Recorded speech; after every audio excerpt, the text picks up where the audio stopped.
I'm curious, for people who are trying to find meaning in life, to live a meaningful life, what would you say to them? I think a couple things, it's a very heavy question. I think people, first of all, have to give a lot more thought to the environment and the parents that raised them.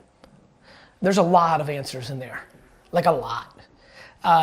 So that's interesting to me. That's just one hot take. I believe one of the great ways to mix things up is what you listen to and who you surround yourself with. I'm unbelievably passionate about people finding more optimistic, practical friends. And I think optimism can slide into delusion, which is why I say optimistical, practical.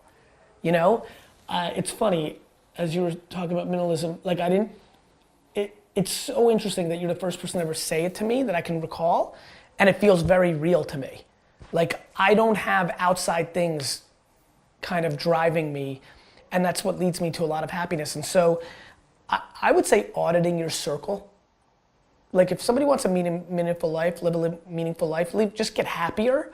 I think the people that you spend your time with is a big one. The amount of people listening right now who've got a mother who's super pessimistic and cynical, but they love their mother, and they don't realize that cutting down their time from 7 hours a week of engagement with their mother to 2, and adding, going out of their way to seeing the person that's always smiling in the office and trying to spark up a friendship and become friends with that person, and cutting up that 7 hours a week from mom to 2 to mom, maybe 30 minutes with that person, and maybe reallocating the other hours to themselves or other things, is a massive deal. It's a massive deal. There's only offense and defense. There's only the force and the dark side, right? And I think that right now a lot of people are choosing to be driven by fear and negativity without realizing it. And so if you're listening right now, my biggest thing is start leaning into a little bit more of optimism and positivity. I think where it overcorrects is when it goes into delusion, and that's when you start creating entitlement.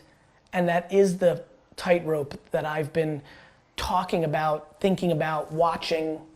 And I create entitlement a lot of times because I like positivity. And it took me a little while, maybe 20 or 30 years, 20 years of operating and managing and parenting and being like, okay, I can see this, but I'm a product of not having entitlement.